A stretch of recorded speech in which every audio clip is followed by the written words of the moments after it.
So I'm Angel Grant. I'm with RSA. To give you a quick background, I grew up in the financial services world, moved to a startup company where I helped design one of the first online corporate cash management banking applications. So back in the day, I wasn't just convincing people to buy my online banking application. I was trying to convince banks that this online banking thing was going to take off. So it was nice to see some of the mortgage examples given this morning, based on the fact that I did work in the mortgage area at a bank previously as well. I was a customer of RSA's as well as several other security vendors. Recruited over to RSA, I've worked on several of their different products, ranging from their identity management products, authentication products, as well as currently I'm focused on our fraud and risk intelligence solutions. This morning, I'm going to focus, or actually it's afternoon already, wow. Back at home, I'm from Massachusetts, so I talk fast and it's morning for me. So this morning I'm going to focus, or this afternoon I'm going to focus on helping you guys take a journey on how you can bridge the islands of identities that have been created in the current environments that we're in, and take you on two different paths. One is how can you better centralize that, and how can you bridge across those identity islands. But first I'm going to say something pretty controversial. I'm going to say that I don't think we have a password problem. I don't think we have a password problem. I actually think that we're focused way too much on this password problem to the point of obsession. A couple months back, I was presenting at a healthcare conference. I was on a panel. I was the only security person presenting on this panel. When it came time for the Q&A, what was the first question asked me? Angel, can you tell me what the best practice is for passwords, the number of characters, the length? Now, I'm pretty sarcastic, so I put myself in full restraint and kindly responded that it doesn't matter what you do with your passwords. It doesn't matter because if you have a keylogger on there, I'm going to own that anyway. Put whatever character you want. If I injected HTML on your page, doesn't matter. I'm going to harvest additional credentials. Go for it. Put whatever you want out there. Doesn't matter. We're focusing our energy on solving the wrong problem. I actually think that we have an identity crisis, right? So we talked about earlier the fact that in this current age, we have 60 billion digital identities out there, right? That far surpassed the human population of this planet. About 7 billion you used as an example? Yeah. So the amount of digital identities we have out there, and it's continuing to grow, right? And the amount of identities out there isn't just human identities. And that's something you mentioned as well when we talked about the Internet of Things, right? So as we look at the amount of identities we all have multiple identities to manage. We all have many digital personas out there, but the reality is we all each have only one digital identity. So that's what we need to be focusing our time and energy on, is solving the identity problem that we're moving into this world of having more of an interconnected beings. Now, again, going back to the password example, one of our customers, we were monitoring the underground forum for them. We came across a dump of credentials in the underground that were being sold on behalf of for this customer, right? So it was about 12,000 account names. So at the same time, that customer noticed on their website, they were seeing some strange activity. What was happening was somebody purchased those account names, and now we're running a script against the login page. So for those 12,000 account names, they were doing a horizontal password attack. So basically, they were taking the account name, running a password against it, take the next one, run a password against it, takes the next one, etc.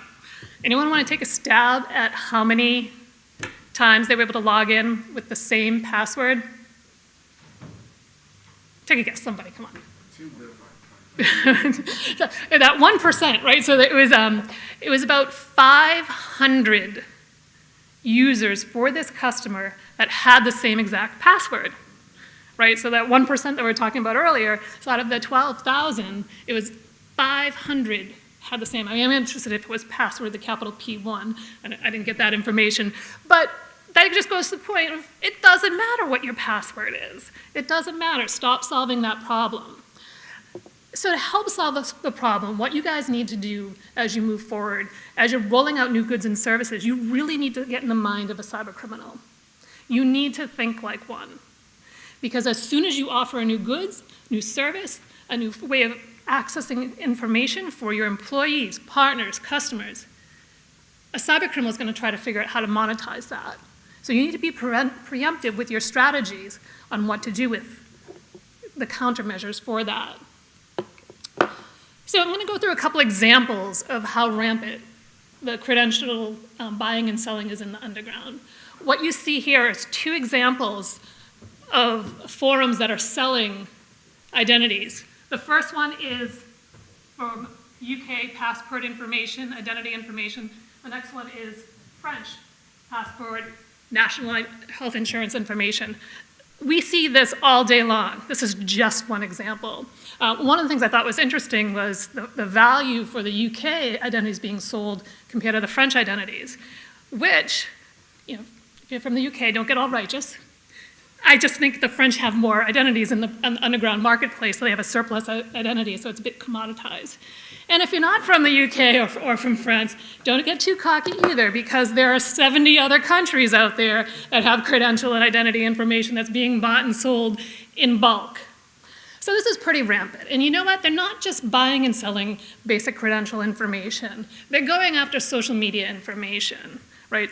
Facebook is one of the most heavily targeted social networks out there, and it's because they have 1.6 billion participants, or members, right? So they're looking to buy credentials for Facebook accounts. And it's not just to own you and go in there for your Facebook and see what you're doing, it's so that they can go after your friends. So the more friends you have, the higher value target you are. So when you get next time you're on Facebook, defriend everybody. That way you'll be not a high value target. But the other thing that we found that was kind of interesting too was the fact that social networks are not just being used as a means to distribute malware and target individuals to harvest their credentials. It's also being used as a marketing forum. So recently, my intelligence team was conducting an investigation on a cybercriminal we were monitoring. We went on to their social media pages to see what they were doing. And what we found was they were selling credit card information, personal identifier information, healthcare information, right there in Facebook, in plain sight. So we paused for a moment and said, we're going to dig a little bit deeper. And as we investigated across, not just within Facebook, but other social networks as well, we found over 500 fraud-related forums buying, selling information in plain sight on Facebook. So it's no longer in that, the dark web, these underground cyber forums we have to be read into. They're doing it right there in Facebook because it's a free infrastructure for them and nobody's checking on it. And I do have to caveat, we did engage with Facebook and they are well aware and they're all over it right now. But there are also still stuff out there. This is a screenshot from last week. All right, so with this, and this is an example, I'll use another example of when we looked into different regional trends. We have a whole report on that. I'll be happy to share that with you guys. If you give me a card or send me an email, I'll forward that along to you, because we did break it down regionally, the different types of activity and trends we're seeing. For example, in the French-speaking forums, they were primarily targeting and talking about selling gaming forum goods. They also offered a lot of free services, such as how to be a carder, how do you set up accounts, which organizations to best target. Again, in plain sight, right there in a Facebook page you could go to today. So after you go back and defriend everybody on Facebook, I want you to go in and just type CVV into Facebook and see what comes out. So, yeah, and just see what comes out. And I think you'll be very surprised because how much information's out there, and some of your company's information may be there too. And this is why over 74% of security professionals really are having a hard time knowing, is it a customer or criminal interacting or transacting with them? Would you know? Do you have those best practices in place? That coupled with the islands of identities that are being created. Now, the islands of identities are being created because in the traditional identity and access management infrastructure, each application has their own IAM requirements and security requirements and policy requirements. And as we emerged into a broader infrastructure supporting cloud-based applications, mobile applications, has just grown that problem. So again, there's two thoughts here you need to think about. How are you managing those identities? And how are you, in some cases, on these islands of identities? Sometimes you're going to have commuters who will need to go from island to island, and sometimes you're just going to have residents who are always going to stay on that island. How are you creating it so that your identities can navigate safely and securely? In building out the identity islands, there were two traditional identity access management approaches that most organizations took from their legacy. First was create a whole bunch of different point solutions, manage and maintain, provision and deprovision identities in multiple different products. And that causes a lot of different problems as you move forward, as far as how do you have the ongoing maintenance of those identities, especially as the term identity is dramatically changing. How do you ensure that you have user convenience, as in today's day, most users expect to be able to seamlessly navigate from app to app to app? And the second field approach that a lot of organizations took was a one-size-fit-all. So they forced requirements on every single application and forced the same level of authentication on every single process, login, transaction, without any context applied to that. So Dan always calls me Dr. Doom when I present, because usually I present more on like the cybercrime trends and go deeper into the cybercrime underground. But I'm here to say there's good news. There's a lighthouse at the end of the tunnel. In the world that we're in, we're entering a world of cybersecurity consilience. And this echoes a lot of the comments that were mentioned this morning. And the term consilience actually was inspired by a book from a Harvard professor, Edward Wilson. And if any of you guys have kids, he has this other great book called Letters to a Young Scientist, great book. So Edward Wilson's book on consilience, the unity of knowledge, talks about the fact that you can converge aspects from all different sciences, technologies, and disciplines to have the most powerful knowledge set. And you think about it, that's the world we're in right now. That's the opportunity we have right now of being able to leverage things that were traditionally used, for example, in the healthcare space, but use them now as a form of security. So you think about your heartbeat, you think about ultrasound, you think about eye vein and retinals.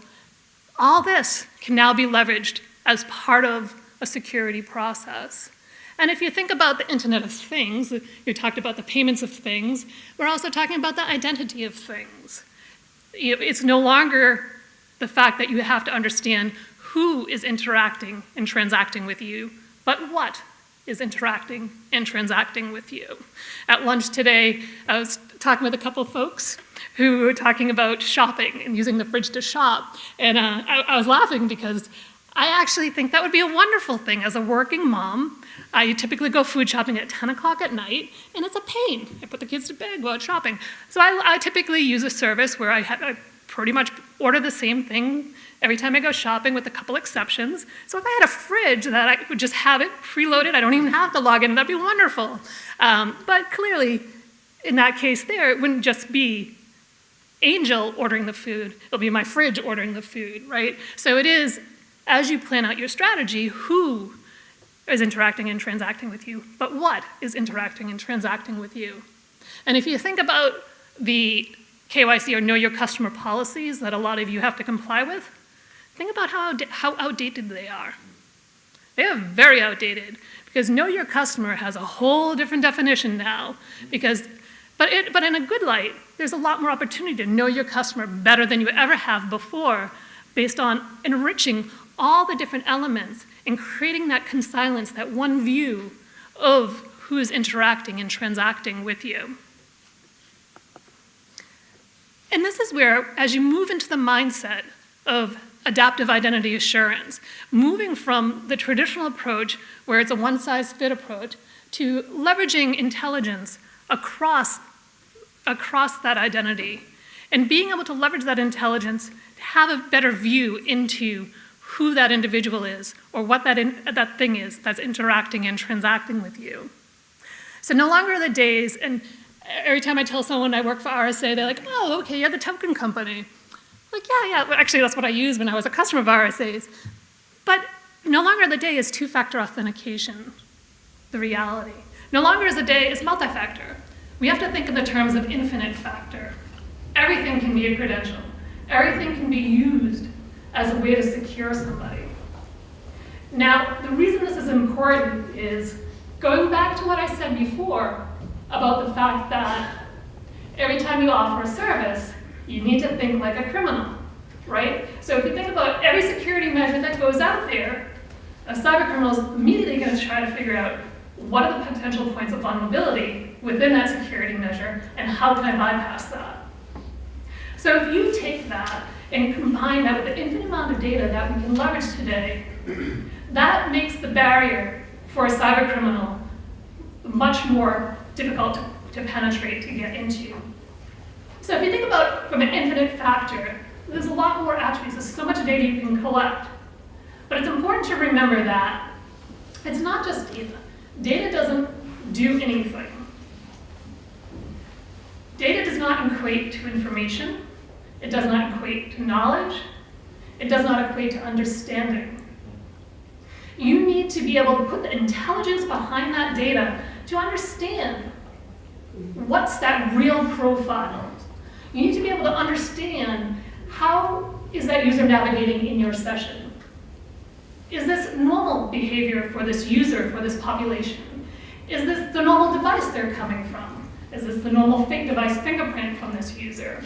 Is this as they authenticate, whether it be through biometric mechanism? Is this what has been registered with this user? And so on and so on. And I can go much deeper into that. I am trying to keep us on time, Dan. I am doing my Boston talk here. So with that said, I think it's important for you to understand that the opportunity in front of you to leverage all those elements to take advantage of that, to have stronger authentication, but also continuous authentication. And there will be 4 best practices as you move forward to try to identify how to bridge the identity gaps, as well as between the identity islands, so that you have islands of verified attributes that you can use to your advantage as your users navigate from island to island or application to application. So first is around intelligence. And intelligence can be used in a lot of different ways.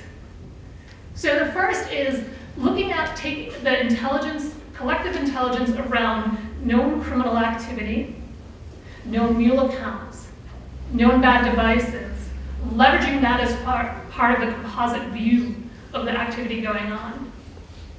But not just known intelligence sharing. I represent RSA on the FSI-SAC board, and the community is active as far as sharing intelligence. It's not just the criminal intelligence piece of that.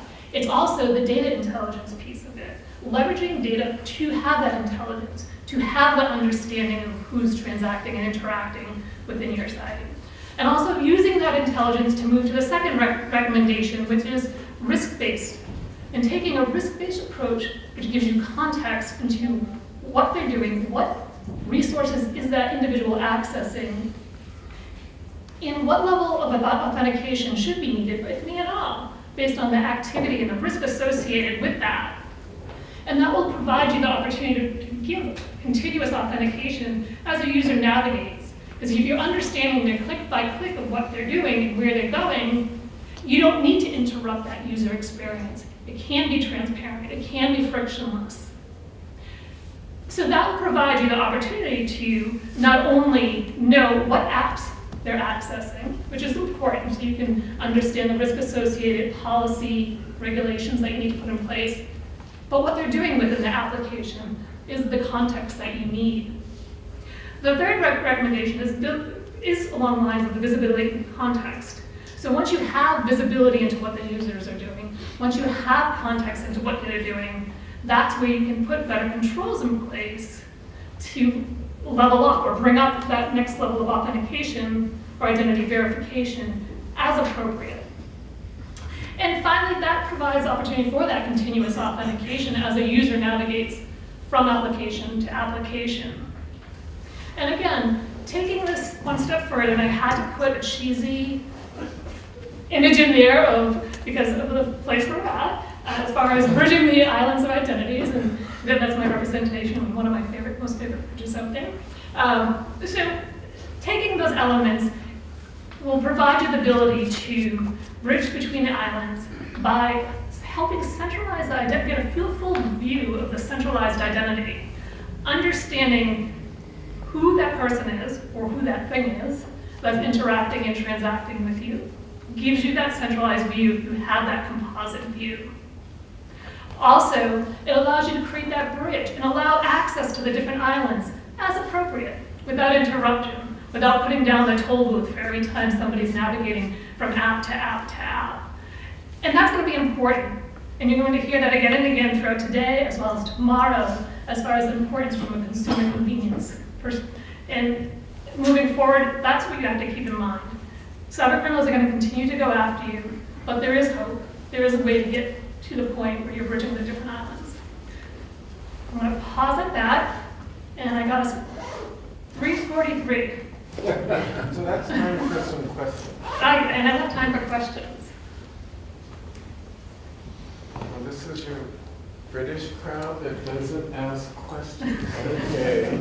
So Angel, there is more value in the attributes than in the authentication itself, huh? Yes, there's more value in the attributes that are collected as a whole. So that contributes to the authentication. And that's the mindset we have to get into, is instead of just the traditional authentication of the two-factor authentication world, we have a great opportunity to collect that intelligence around a composite view and the attributes, so that way you can make those attribute access control decisions on understanding the full composite view. So I completely agree with this idea of the composite individual and using sort of attributes. I think one of the things that we struggle with a lot is the notion of data structures, right? I mean, even within our organization, I'm embarrassed to admit, right, we collect device fingerprinting data differently between one silo and another. When you go cross-corporation, cross-industry, right, how do you match up these data structures? Do you have a view on that?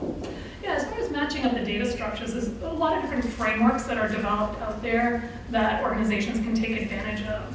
And what we're seeing too, as far as organizations are looking for more identity management type of solutions and frameworks that are out there, more standards are also evolving around that as far as how you should be structuring the data that you're sharing with your partners. The best way to do it too is taking one of those frameworks, and the frameworks are a religious debate, so I'm not going to get into it. I'll be happy to talk offline about that, because I only have that 2 minutes. We'll get a big whiteboard now. Here we go. Frameworks are a religious debate. It really is. It gets to the point where different organizations, as well as different countries, have different opinions about different frameworks on what works best. Now, you need to think about it as with any framework, even like an intelligence sharing, it sticks taxi the best, or what. Everyone has their own philosophy. There's not one standard out there that's been centrally adopted. But what I see as encouraging is as different countries are looking at different data privacy regulations too, they're setting up the frameworks to ensure that you can adjust the level of information you're collecting about an individual. So it'll be interesting to see how that evolves over time into the frameworks that are pre-existing for additional authentication or authorization, because the line between authentication and authorization has blurred, right? So when you're talking to like the FIDO Alliance, it's blurred, right? Talking about SAML, blurred. WSFed, blurred. So there's a lot of different frameworks out there. They're going to continue to evolve and change, especially as stronger data privacy regulations are going to be implemented. And we all have to adapt and adjust to that. And being able to have that composite view and being able to have the flexibility based on what country you're engaged in is is going to be more critical than ever. And so in some cases, it's going to be personal choice of how much information I want an organization to collect on me and use for me for whether it's more services or convenience or for security. And there is the choice that we're all going to have to make as an organization and as individuals of how much you're willing to give up to get. I love this. We're going to do one more question, and we just have to figure out a way to keep this particular discussion going on, because there's just, there's threshold setting, there's accepting information from one group to another. I think you had your hand up first, and then you, so we'll do two more. So we have this notion of federated identity right now, and that's where access control is for application systems. It sounds like we need another federated identity so that we can confer and share it across authorized devices. That's right, taking the identity federation to the next level. And that was the whole premise behind that. I don't want to geek too much out with you guys, but Aximal, that was like the whole premise behind Aximal, that it would be able to have more context between identity attributes in a federated environment. Taking federated identity to the broader ecosystem, like what was discussed this morning. Many organizations in this room are talking about leveraging the ecosystem or extending their omnichannel strategy to become more of a service provider. You're not going to achieve that unless you have stronger federated identities to do that.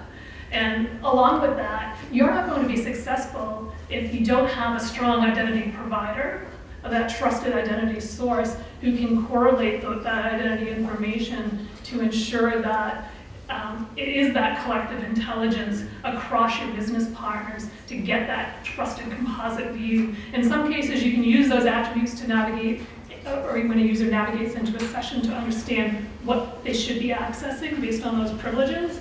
In other cases, you're not going to want to send those attributes to another area within your environment because of regulations or privacy, or frankly, it's just not needed to access a resource and a given application. So you will need some kind of filter to be able to judge in that federated identity environment to do that. So that's a great point. Yeah. One more, Derek? Where you're building a level of confidence based on multiple attributes, contextual, device, and so on, as you showed in your previous graph, clearly some of them, in fact many of them, are subject to easy forgery or theft and reproposition. What does that do to your confidence, to your confidence scoring method, if some or many of your data inputs cannot be trusted? Nothing should be trusted.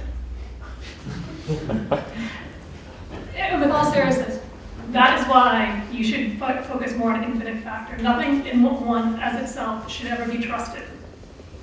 And each element should have a weight to it. And there's different risk scoring modeling methodologies out there.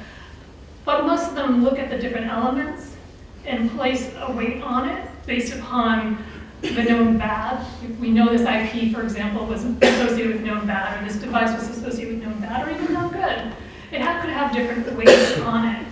Was this credit card used in fraudulent transaction before? Doesn't mean it's being used for a fraudulent transaction now. Was this I'll give an example of one of our customers. They're an airline who had their loyalty points compromised. We worked with them, and they balanced out the business case behind redistributing all of the loyalty point accounts to their customers. It was going to be a lot of money, and it'd be concerning to the individuals who receive these notification letters that, hey, your loyalty points potentially compromised. If you think about it, cybercriminals don't use the loyalty points to book flights. Maybe some of them do, they like to travel. They do sell them in the underground form. You can think about what else you can buy with your loyalty points, right?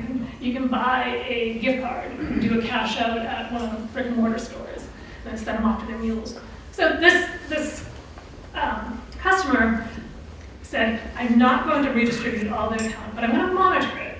I'm going to monitor it because we know that this account is being sold on the ground, but just because it's out there doesn't mean something bad.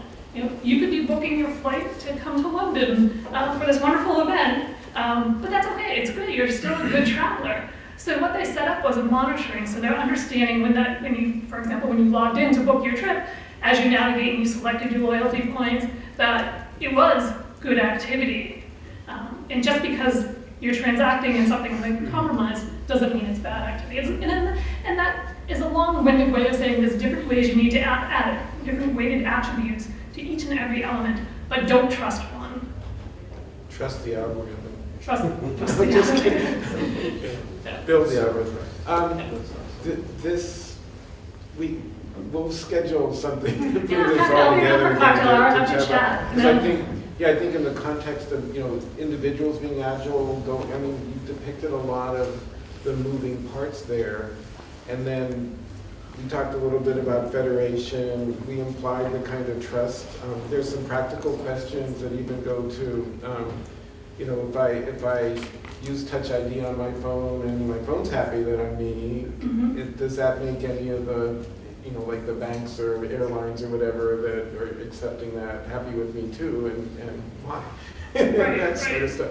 So this is just so fertile that we'll keep this going. But for now, Oh, I thank just you. want to thank you. Thank you.